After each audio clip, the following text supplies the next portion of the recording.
Good morning, everyone. It's right at 9 o'clock on March the 16th, and we're about to start our North of Falcon #1 meeting. We've got some meeting logistics on the screen for those of you who are joining us by Zoom. Welcome also to those of you who are watching on TVW. I'll go through the meeting logistics in just a second and get into the presentation. Before I do, Leah, could I just do a sound check and make sure I'm coming through? Yes, you sound good, Kyle. Perfect.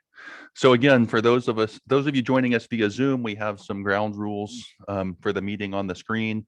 When we get to the question and answer part of the meeting, one of our hosts will enable you to turn your camera on and unmute yourself through the control panel at the bottom of your screen. You won't be able to do that until we enable it later in the meeting. So we'll keep people muted during the beginning. If you're on the phone and we get to the Q&A part and you have a question, you can unmute yourself by pressing *6 on your phone. You can also raise your hand on the phone by pressing *9, and we'll ask that everyone raise their hand if you want to ask a question, either via computer or by phone when we get to that portion of the agenda. As you go through the meeting and ask your questions, please be respectful of others. Mute your phone or line before and after we call on you. Be tough on the issues and questions, but not on people or organizations. We don't want any personal attacks, insults, or threats. Please listen to the staff presentations and to the questions of others as we go through the morning, and speak and act professionally. No offensive, disrespectful, or derogatory language, including profanity, and allow for a balance of speaking time. So there are a lot of people that have questions. Please limit the length and number of times you ask questions on each topic. Finally, if you have technical issues during the call, use the chat button and we'll try to address those for you. Don't use the chat for questions or comments on the presentation. We'll take those live and we won't get around to answering them during the presentation. So thanks for your help following those rules as we move through. Again, this is our North of Falcon #1 meeting. Since we last met in late February, the Pacific Fishery Management Council has developed oceans fishery options that we'll be presenting today. Our agenda for the day, starting with the welcome and introduction. I'm Kyle Addix, the Intergovernmental Salmon Manager for the Department of Fish and Wildlife. We'll have a number of other staff who will introduce themselves as we move through the morning.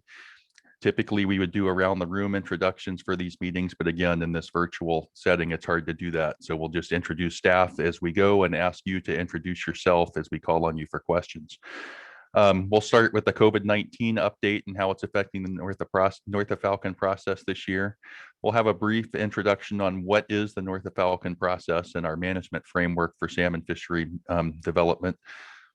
We'll have a forecast recap of management objectives and stocks of concern for 21 summary.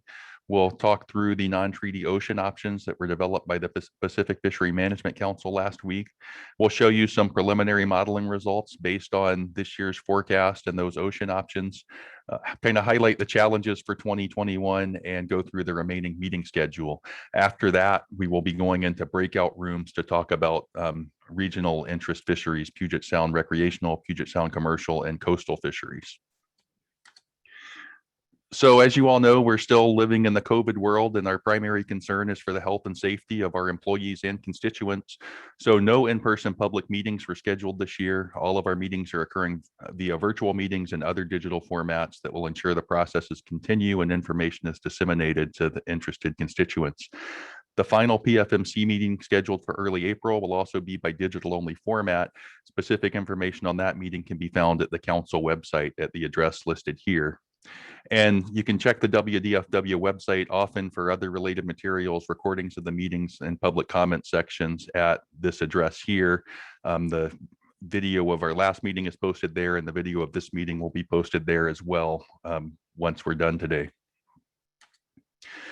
So I don't know how many new people we have listening in today. We had more at the meeting last month because of the virtual format. So we'll take a minute to talk about what is North of Falcon. Well, North of Falcon is the annual cooperative process we use to set salmon seasons in Washington waters. The name Falcon refers to the waters north of Oregon's Cape Falcon, which is just south of the mouth of the Columbia River and marks the southern border of Washington's management of salmon stocks. And it's one component of a larger salmon seeding process, season setting process that also involves the state, tribal governments, federal regulators, other US states, and Canada.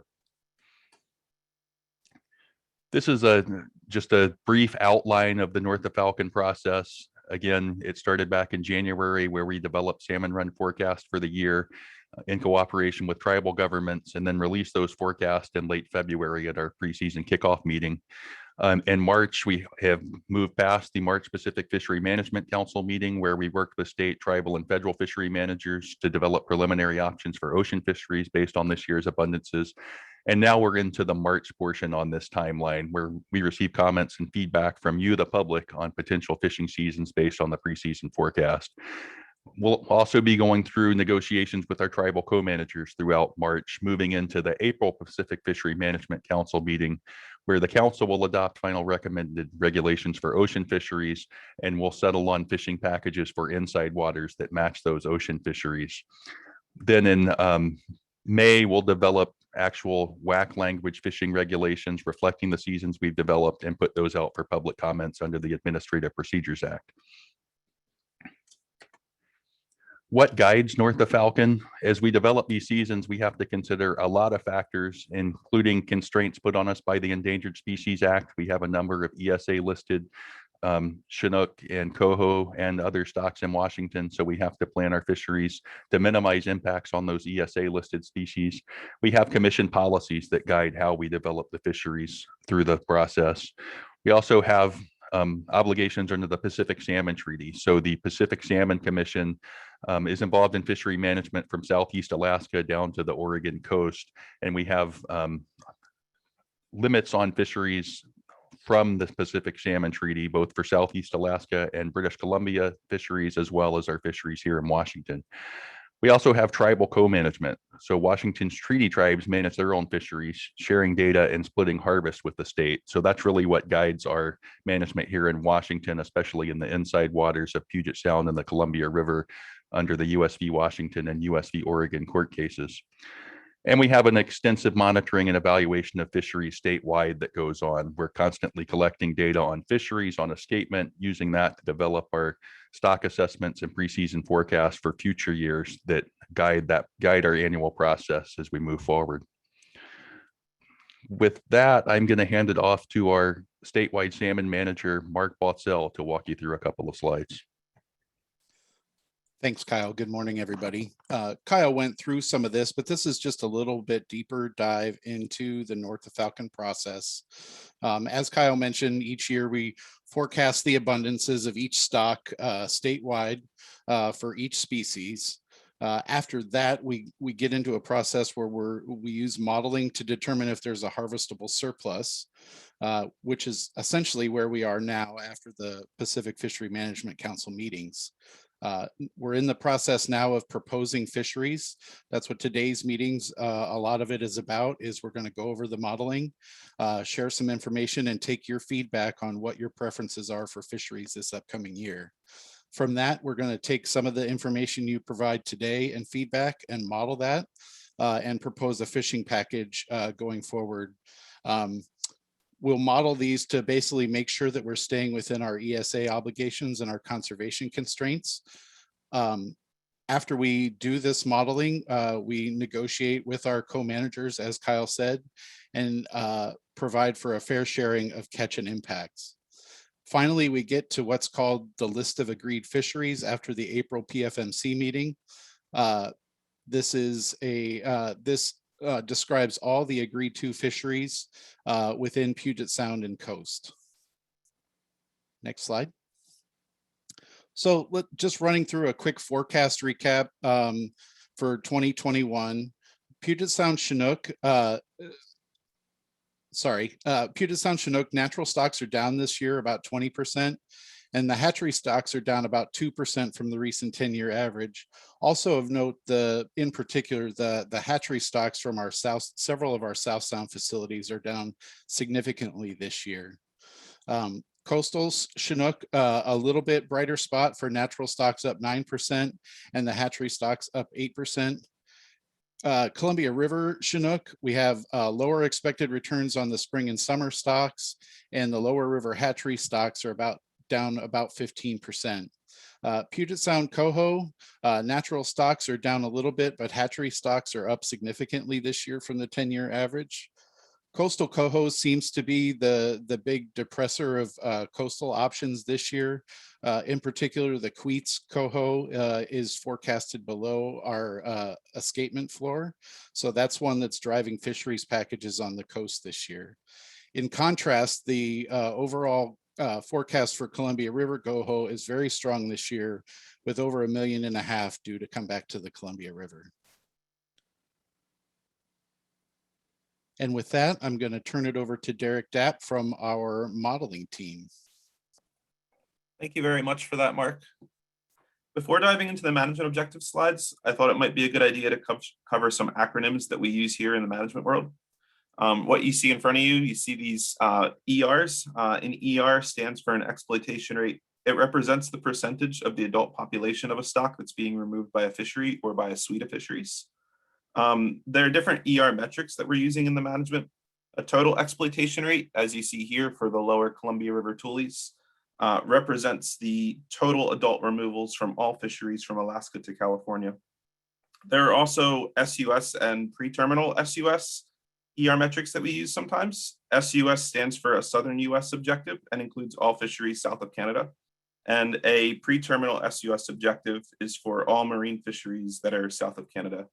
What you might notice here is that for some of our coastal coho stocks, we're managing for escapement objectives. And in later slides, I'll go over some of the initial modeling results. But for now, I just thought we'd take a look at the objectives first.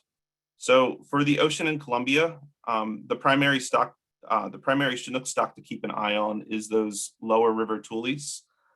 You can see that the forecasts put us in the same abundance tier as last year, resulting in a 38% total exploitation rate cap. For coho, as Mark mentioned, a large return is forecast for those lower Columbia naturals, resulting in a 30% total ER cap.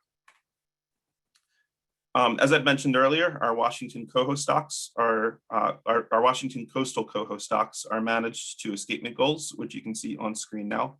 One stock in particular that I would highlight is the Queets natural coho, which has an escapement goal of 5,800 fish.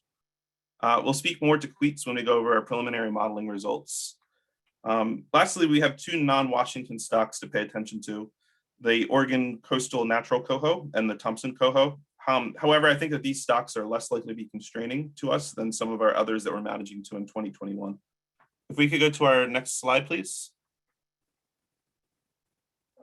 So moving on to the Puget Sound Chinook stocks, objectives are largely unchanged from last year, and that's with two exceptions.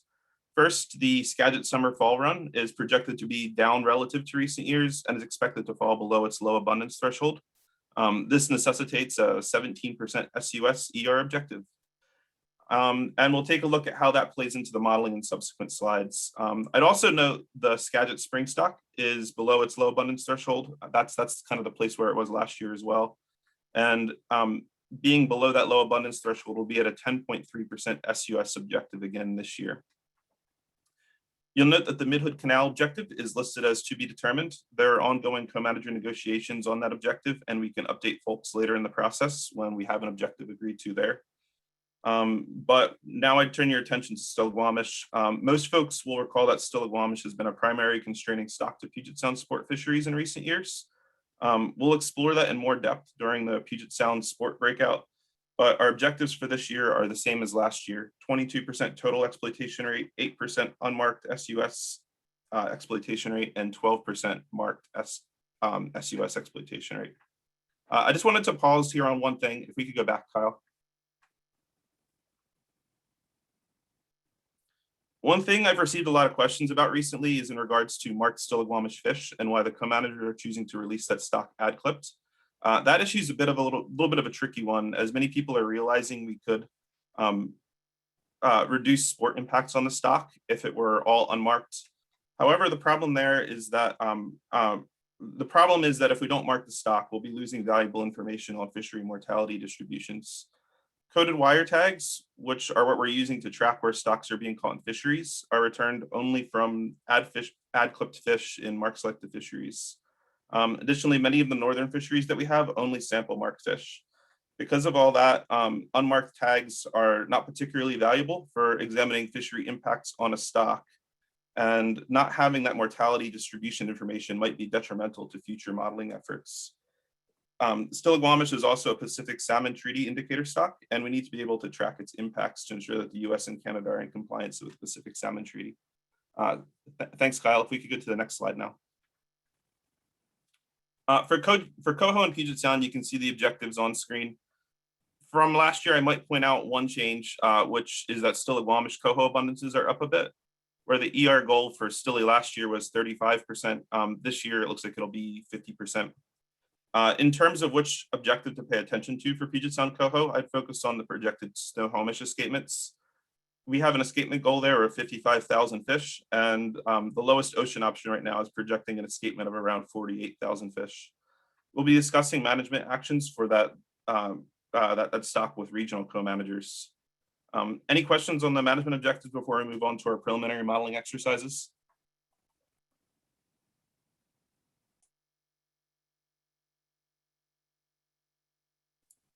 All right, not seeing any hands raised. If we could move on to the next slide. All right, so I think I might start off here about by describing what we've got in the model. For Chinook, all the forecasts in the model represent 2021 abundances, except for British Columbia and Oregon. We'll get those at a future time. We have most of our northern fishery inputs modeled as well for Chinook. The exception to this would be the troll and sport fisheries in the west coast of Vancouver Island and northern BC. We'll get those updated in a few weeks as well.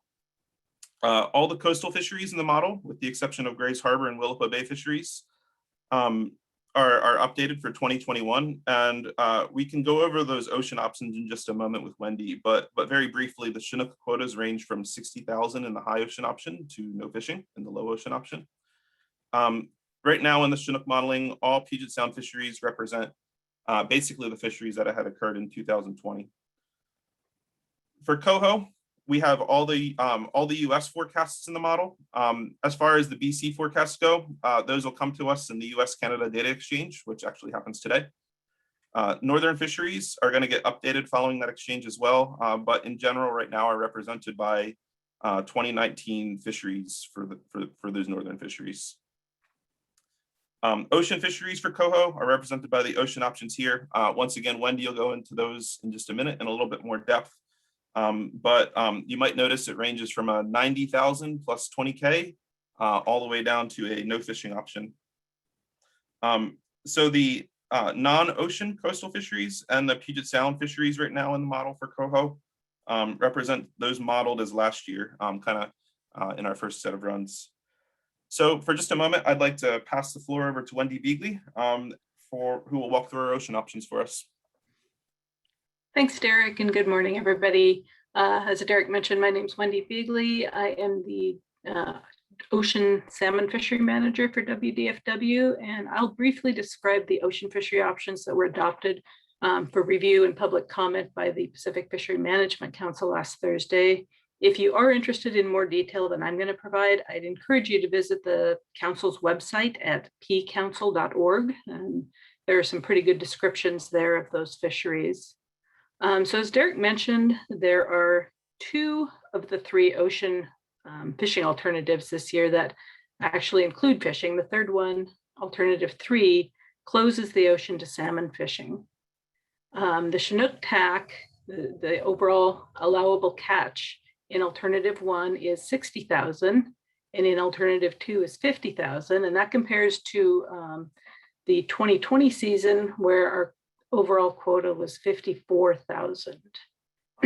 For coho, the TAC in alternative 1 is 80,000, and in alternative 2 is 110,000 total. I'm going to describe what that 90-20 thing means in a minute.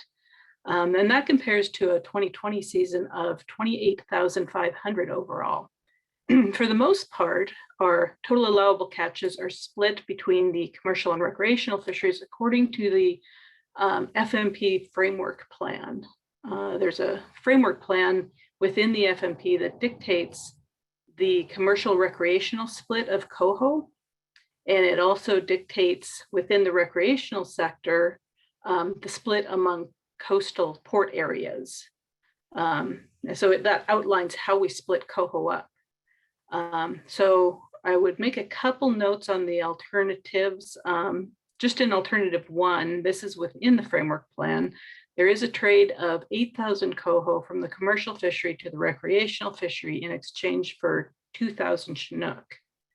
And alternative 2 is the one that deviates a little from the allocation framework.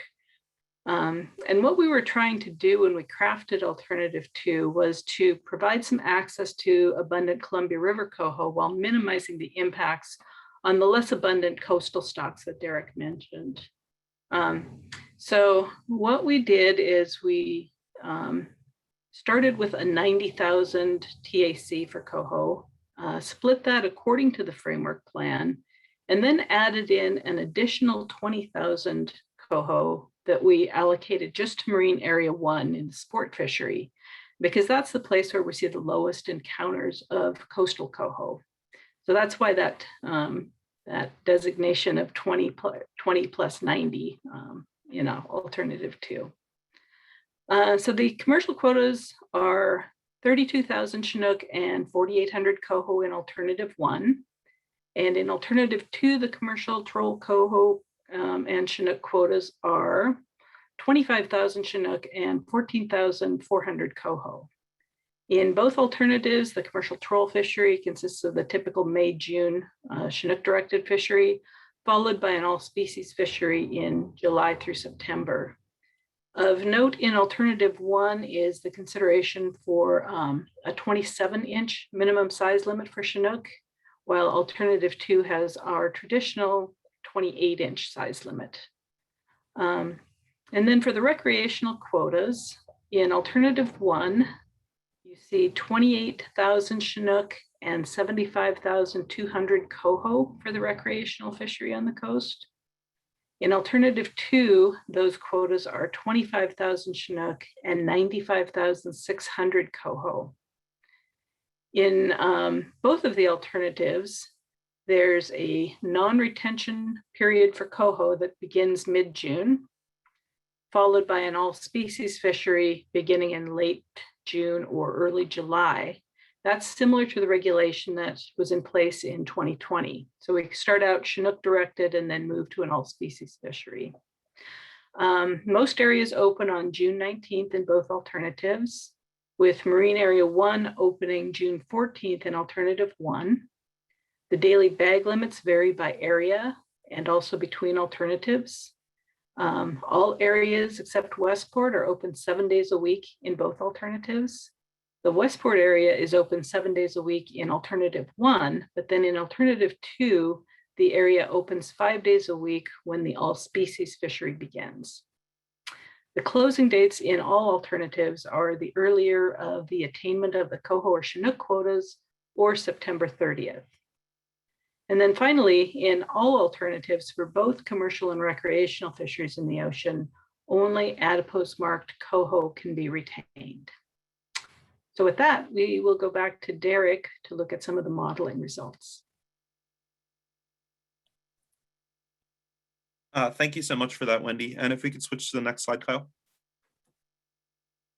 With the first set of ocean option model runs in hand, we can take a look at stocks of concern in the initial modeling. On screen now is the results from the high ocean option on Columbia and coastal stocks. You'll notice that at the high option, we're currently at 39.3% on lower Columbia tules, which is slightly above our 38% management objective. For coho, the metric that I'd direct your attention to is the Queets escapement, which is considerably lower than our 5,800 escapement goal. Therefore, I would expect that stock to drive much of the ocean coho discussion coming up. If we can move to the next slide, Kyle. So for Puget Sound Chinook, there are a number of stocks to pay attention to. Nisqually is coming out as above the management objective in the initial modeling, but I would note there that the 2020 fisheries are modeled and that the 2021 abundance is down relative to 2020. So I'd say be on the lookout for that one in the future. As we mentioned earlier, both Skagit stocks are below their low abundance threshold, and we will have more stringent management objectives there than we've seen kind of in recent years. Skagit Summer Falls are at a 29.2% SUS ER with a 17% SUS ER cap. However, once again, that's modeling 2020 fisheries, and we should pay attention to those stocks kind of in future updates. I won't focus too much here on Mid-Hood Canal, as the management objectives are to be determined. But I would note that in the past, Mid-Hood Canal has been a constraining stock for sport fisheries. Stillaguamish is likely to be our primary constraining stock for sport fisheries in Puget Sound this year. In the high option, we're slightly above our 8% unmarked objective and also slightly above our 12% marked objective. So if we could, maybe if we can move to the next slide, Kyle. And I should mention that I'm hoping that we can take a deeper dive into Puget Sound Chinook modeling in the Puget Sound Sport breakout. But for now, I guess if I could just talk to coho for a minute. In the initial coho modeling exercises, the stock that is really sticking out is Snohomish. It's coming in with an escapement of around 48,000 fish in the lowest option, which once again, we have an escapement goal there of 55,000 fish. So we'll be really paying attention to that one kind of in subsequent modeling exercises. I don't really have too much else to speak to on coho, but I maybe just pause and see if there are any questions before passing the presentation back to Mark.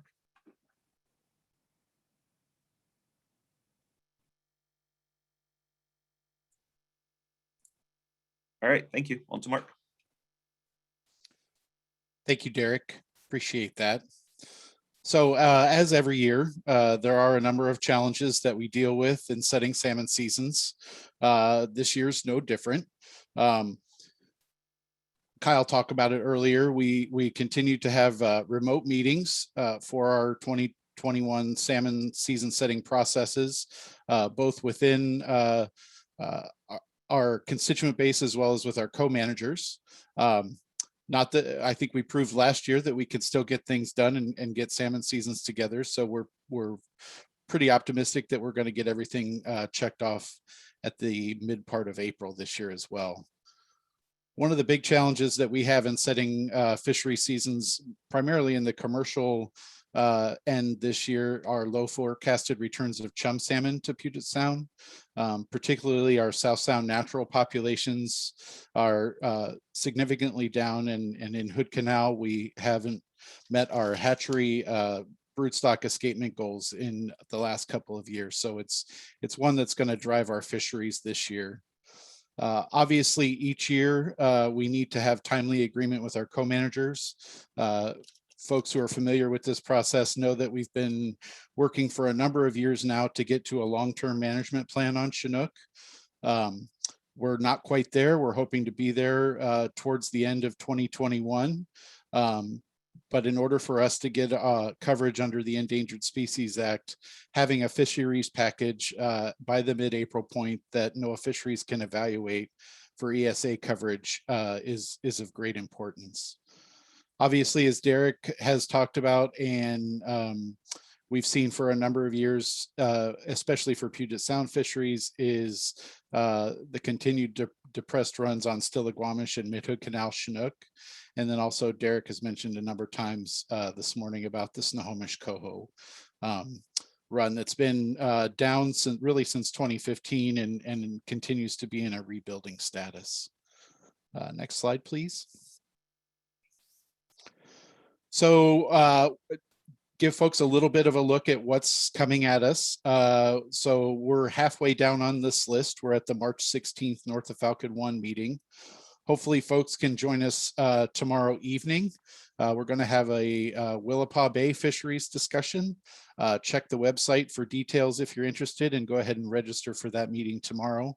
There'll also be tomorrow, I believe during the day, a Columbia River fisheries discussion. Also check the website for details on that one as well if you're interested.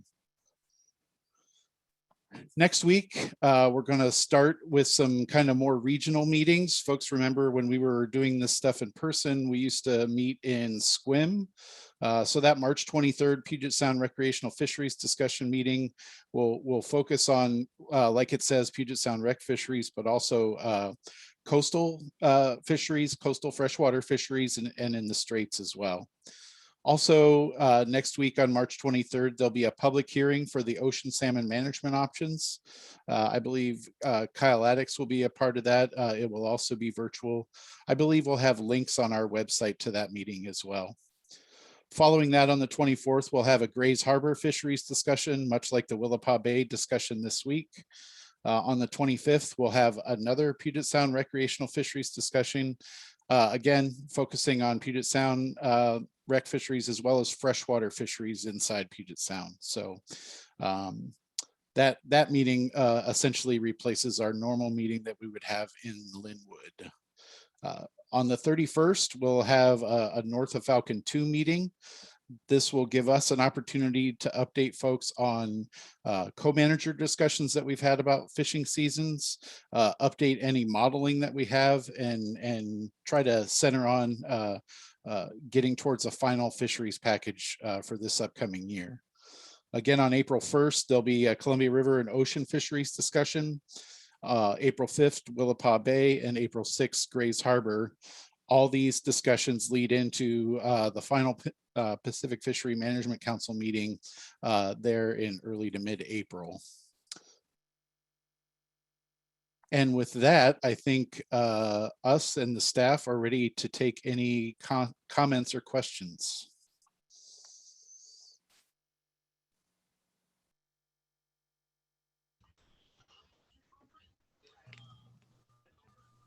Hello?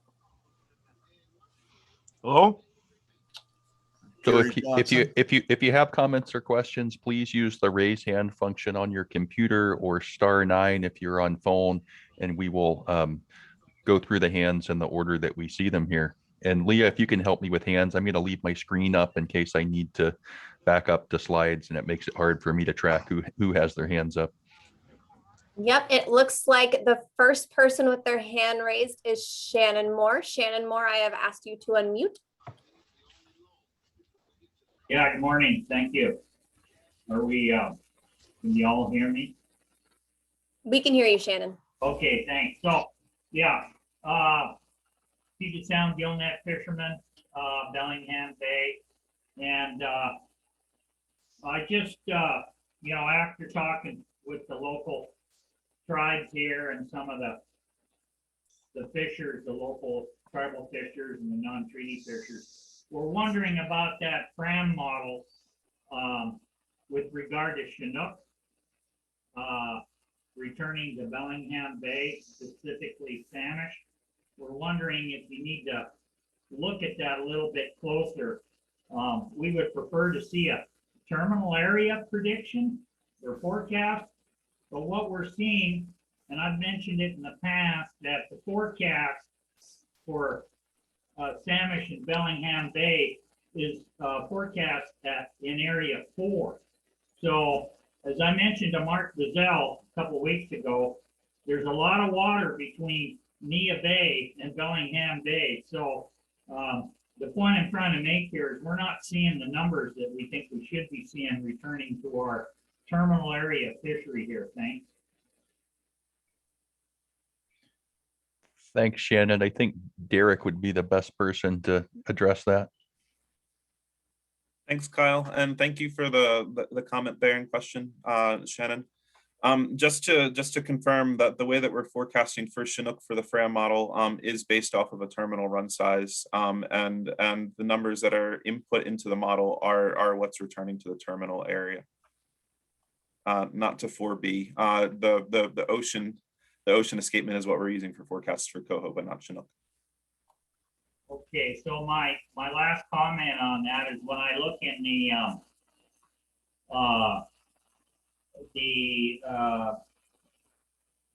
season management that's sent out to the commercial fishers, it says runs Bellingham Bay, Samish runs are forecast at 4B. So I just want to pass that on to you. Okay, thanks.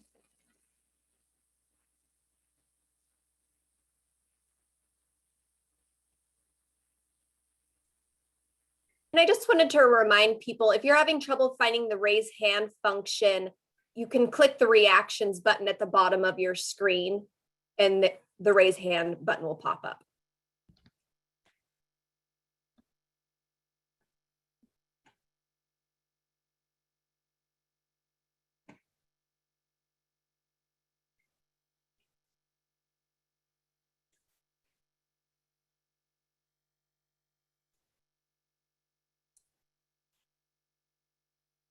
I'm not seeing any more hands, Kyle.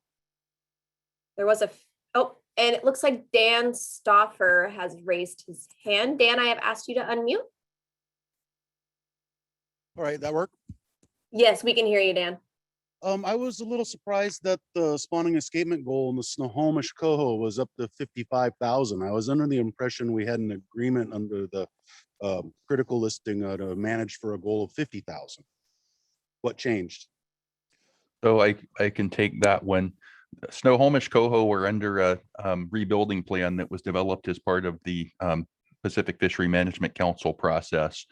And that rebuilding plan essentially raised the break point to move between status for Snohomish Coho from 50,000 to 55,000 to try to get that population rebuilt faster. So those were adopted, I want to say, in the fall of 2019 by the council, and more recently approved and put in place by NOAA. So that's the difference between the 50,000 and the 55,000. All right. I don't remember managing for 55,000 last year, but I believe we did last year. Like I said, I think those were completed in the fall of 2019, and this is our second year of that higher break point for that stock. all right. Yeah. Well, I guess our memories differ. Well, Dan, the difference last year was the preseason forecast was about 39,000. So we were already below what we needed for escapement last year. So that 55,000 was in place, but we were still able to prosecute fisheries, even if they were limited last year, even with the preseason forecast below the escapement goal. Fair enough. Thanks. Okay, and it looks like Mike Faulkner has asked a question in the chat. Mike, I have called on you to unmute if you want to ask your question live.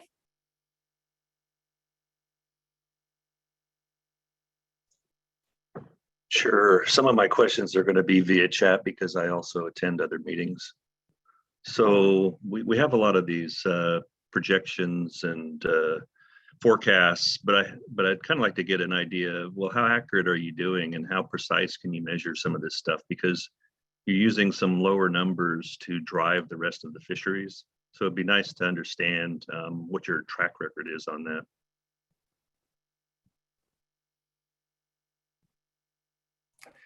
I think I can take this one. I saw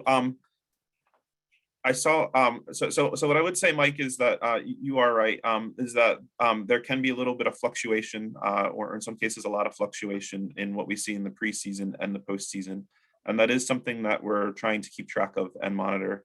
What I can think of is our most recent forecasting evaluation was through the Southern Resident Killer Whale PFMC work group. About a year or two ago, we had kind of looked over how forecasts were performing in the preseason versus postseason, and that might be available on the PFMC website, although I'd have to double check that. The other source of information I'd say that you could use, and maybe I'll look to Wendy just to confirm this, is that that the STT, the Salmon Technical Team through the Pacific Fisheries Management Council, does do an evaluation of forecasting each year, I believe. So I just confirm that's the case with Wendy, and see if we can maybe direct as to where we could find those documents to Mike. Okay, but they are out there somewhere. Yeah, I believe that's the case, and I can look that up for you and try to circle back with you in a private message in the chat. Sure, thanks. If I might add, this is Wendy. That is true. That those tables do exist comparing preseason forecast to postseason estimates of returns, and those are available on the council website that I mentioned, the pcouncil.org website, and you'd want to look in our preseason 1 report, and we can get you that information as well.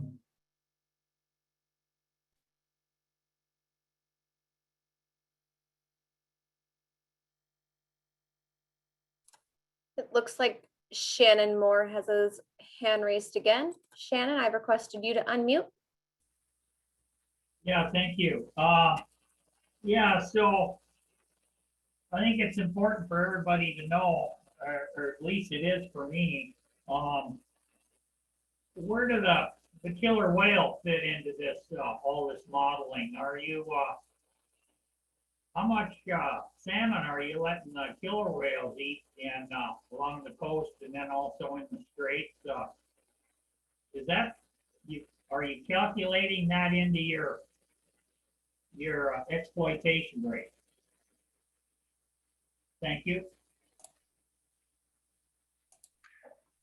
Thanks, Shannon. I might start here and see if Kyle has any comments to add as I go through this one. In the modeling, we are modeling natural mortality as we're reconstructing cohorts for each stock, of which killer whale consumption is a portion of that natural mortality metric. We also, if folks are interested, we've also recently kind of reevaluated what we're doing for killer whales out on the coast. Just kind of at the end of last year, we produced some new metrics and new thresholds to look at related to killer whale management and Chinook abundance. So if folks are interested in that, that should be available on the Pacific Fishery Management Council website. Kyle, did you have anything to add? No, Derek, was exactly what I would have said.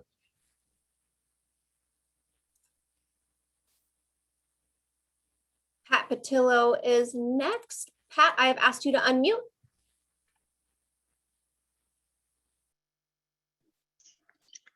Thank you. Can you hear me? Yes, we can hear you.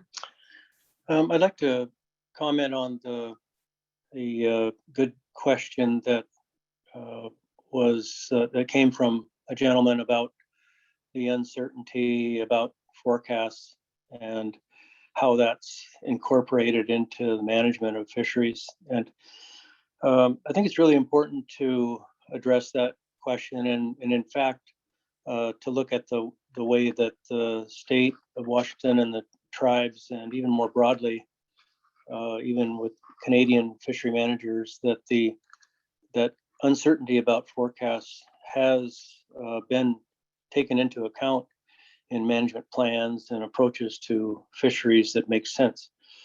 For example, with Chinook salmon, the Puget Sound Chinook Harvest Management Plan that has been the resource management plan submitted by the state and the tribes in recent years, has acknowledged that the ability to predict spawning escapements accurately or total abundances of various Chinook stocks is quite difficult and is fraught with errors. And so the co-managers came up with this what's pretty good idea of coming up with exploitation rates, as Derek Dapp has introduced. That whole approach is more resilient to errors in forecasting. It applies for Chinook in the case of Puget Sound. It applies for Chinook in the U.S.-Canada treaty agreement. And it also, very importantly, it has applied in the past to the coho management, both in the coast of Washington and internationally with U.S.-Canada for southern coho and also Puget Sound coho under the comprehensive coho management plan that was developed by the state and the tribes. So they account for the inaccuracies, the known uncertainty in the estimates by having levels of exploitation rates that are maximums and reflect the status generally of stocks. So managing in the specific case of the Stillaguamish coho for wild coho for 55,000 is somewhat problematic because of the uncertainty in that estimate, but managing for a very conservative exploitation rate would be more accurate and consistent with the data sources and the models that are used and have a documented track record for successful applications. Thank you.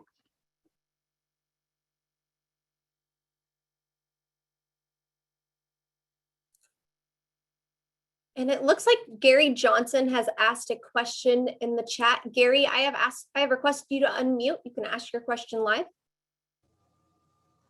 Yeah, I wanted some information on escapement goals and what the actual policy is with WDFW. My understanding was if they don't meet it for 3 years in a row, there would be no fishing. But I see this continuously on some systems. And I'm wondering if there's going to be any more focus or changes of meeting escapement goals, and why that's not a higher priority, and why we continue to fish on systems that aren't meeting those escapement goals for multiple years. That's it.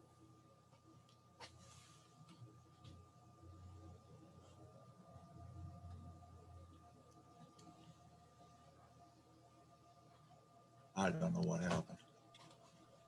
So I'll take a shot and others might jump in. I think what you heard Mr. Patillo's comment just a minute ago has a lot to do with this. We manage a lot of stocks by exploitation rates. So we don't have a set escapement goal that we have to meet every year.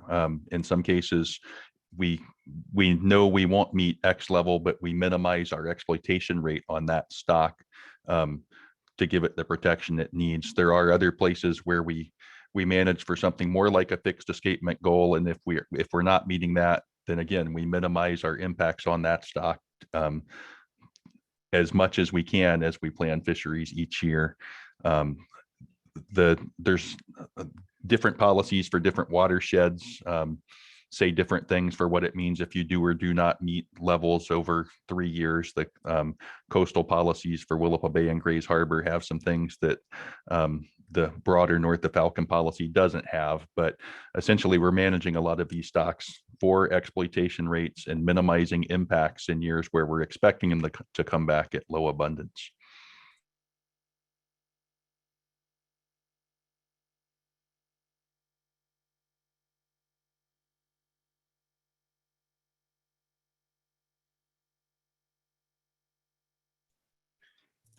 Any other hands, Leah? Yes, Tony Baki, I have requested you to unmute. Tony? Good morning. Can you hear me? Yes, we can hear you. I was wondering what the 2021 management plan on the Nooksack system for coho and chums are going to be.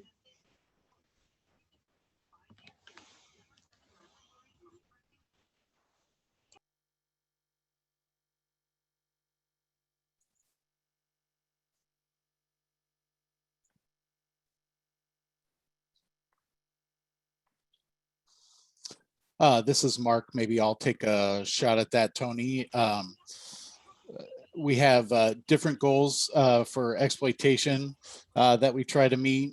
I believe that we have a meeting with those co-managers this Friday to discuss fishery plans for this year.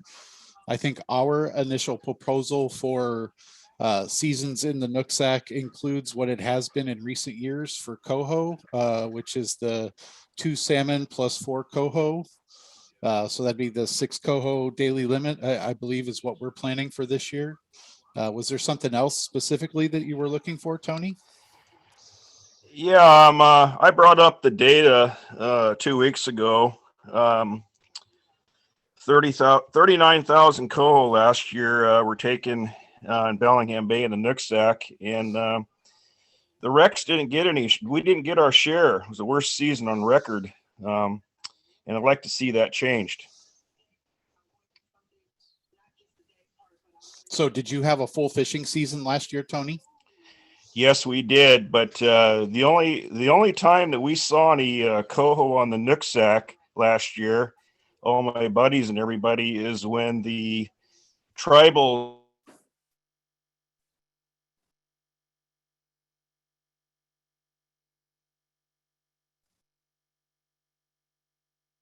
I lost Tony. Yeah, Tony, we can't hear you anymore. for years, and we didn't see any coho in the lower river. Well, thanks for that, Tony. We'll take your comments into consideration as we're having discussions with our co-managers this year, and do what we can to try to get more fish back in the river. Could I ask one more question real quick? Go ahead. I see that the numbers of 2021 spring Chinook on the Nooksack are in pretty good shape for hatchery fish, and I'd like to see a recreational sport fishing on the Nooksack this year from the Slater River Bridge at Ferndale all the way up to the Kendall Creek Hatchery. In recent years, we've only had the North Fork open, but I'd like to see that river open in the lower river here too. Thanks for that feedback, Tony. We'll pass that off to Edward and Andrew. All right, thank you.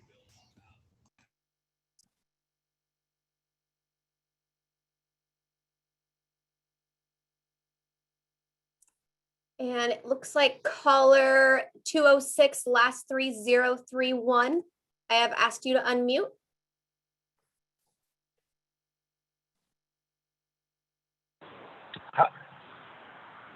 Hi, this is Keith Robbins calling. I'm just curious, is catch and release still a management tool the Department of Fish and Wildlife cares to implement?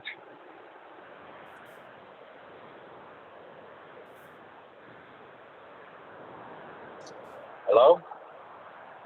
I got you, Keith. This is Mark. Thanks for the question. I know you and I have had a number of conversations about this over the years.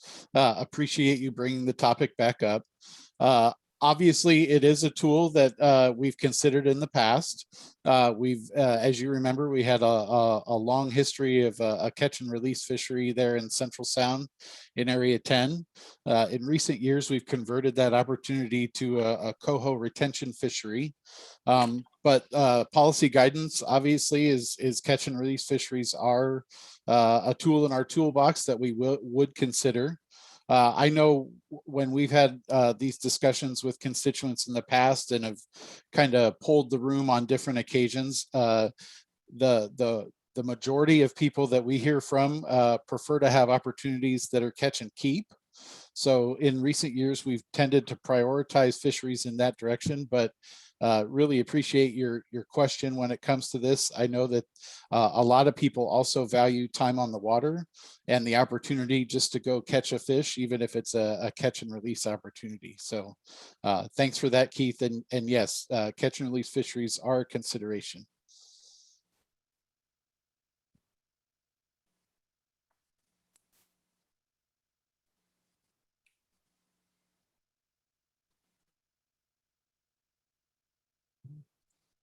Not seeing any other hands raised. Is there any other questions, comments?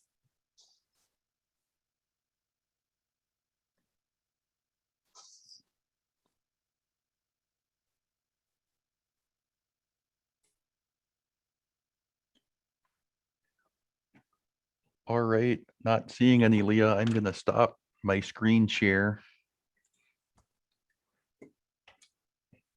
And we will try what we tried a couple of weeks ago with splitting this room into breakouts. A reminder to any WDFW staff that have a menu that pops up that says close all meeting rooms, do not push that button. We don't want to close the meeting rooms and throw everyone back into the main session and have to sort it out again. So I will leave it in your capable hands to split us up, Leah.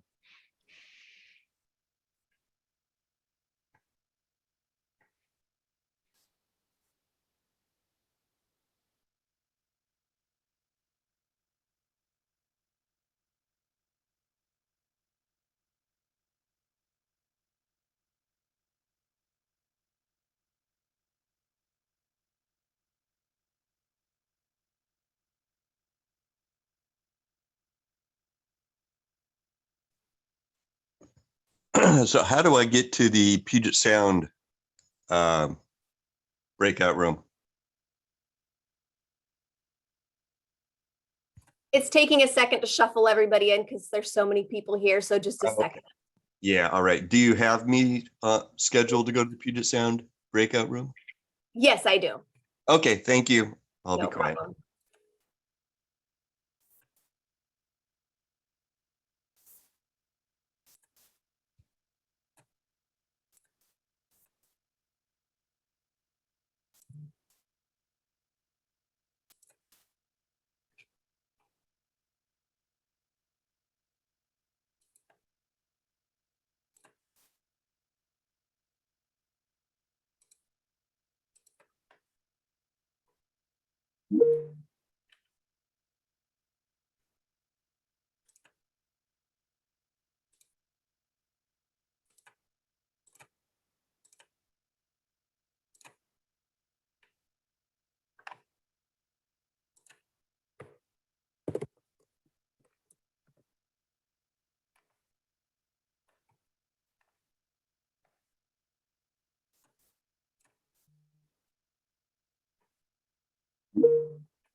Okay, it looks like we have two callers on the phone that have still not been placed in a breakout room.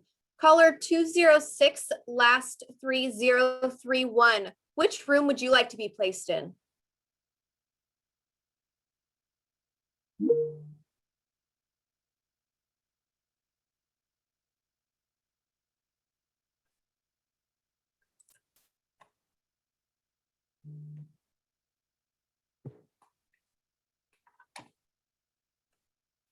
Caller 407.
Is there anybody in this room still that needs to be placed in a breakout room?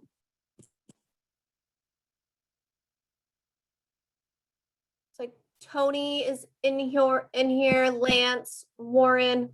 Would either of any of you like to go be placed in a breakout room?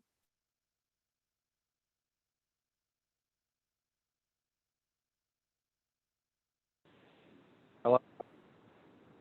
Hi. is Hello? this- Yeah, this is Warren. I'd like to the coast. Okay. Is that a Yes, I'll send you there now.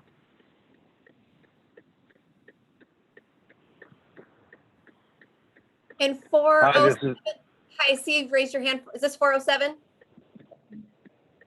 Last four of your phone number? 7031 wants to go to Puget Sound. Okay, let me send you there. 407. I see you raised your hand. 360, last three, 407.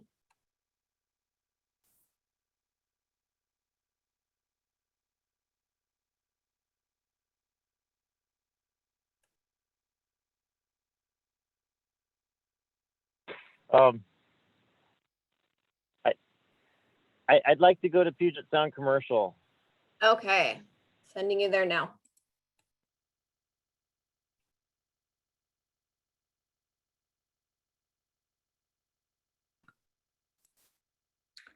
Hello, this is Lance Barbary. I'd like to see if I could go to Puget Sound Sport.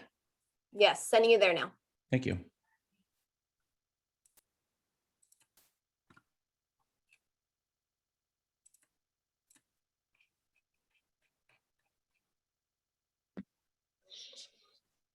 Brian Blake, I'd like to go to Coastal. Okay.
Brian Blake, I'd like to go to the Coastal breakout. Yeah, I'm sorry, Brian. It says that you're in that room. It says that you're not joining. Let me see here. Let me try to move you.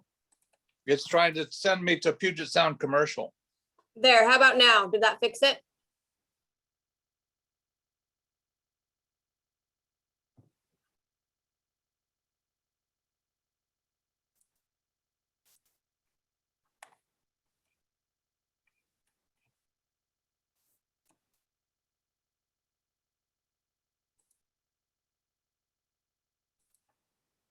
Art, can you hear me?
I noticed a couple numbers pop back up in the main room. I see Bruce. Bruce, if you would like to join Puget Sound Sport or Puget Sound Commercial, they're still going.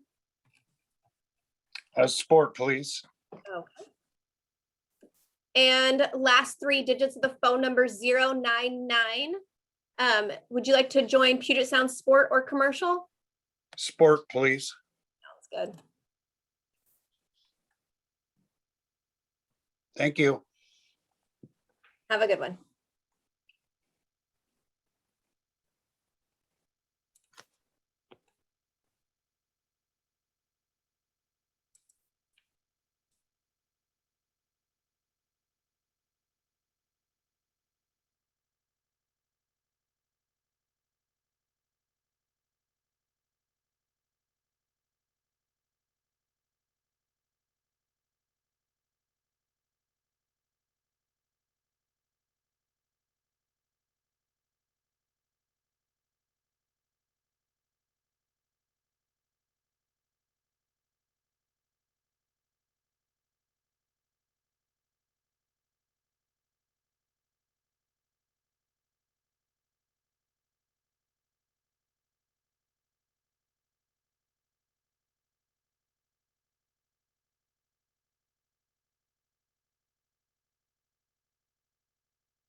Hi, Carrie. Would you like to be put in a breakout room? Right now, we still have Puget Sound Sport and Puget Sound Commercial going.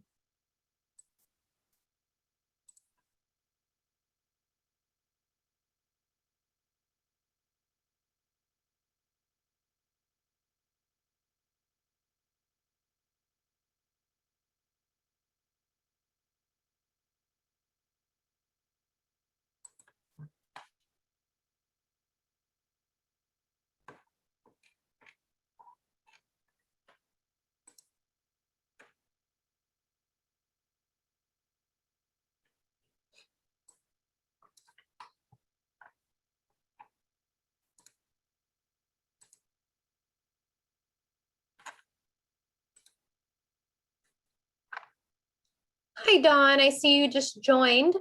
Are you looking to join the Puget Sound Commercial or Puget Sound Sport breakout rooms?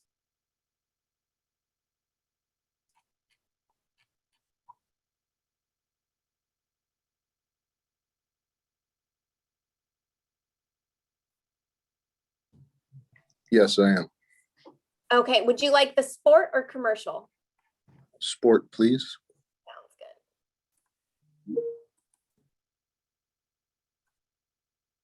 And Nick Jones, I see you just joined. Are you interested in the Puget Sound Sport or commercial breakout rooms?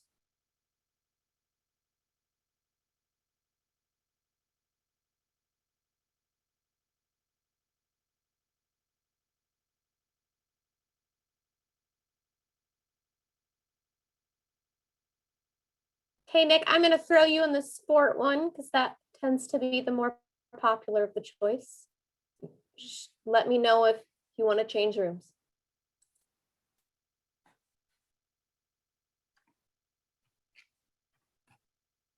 Hi, Tony. Are you wanting to join the sport room?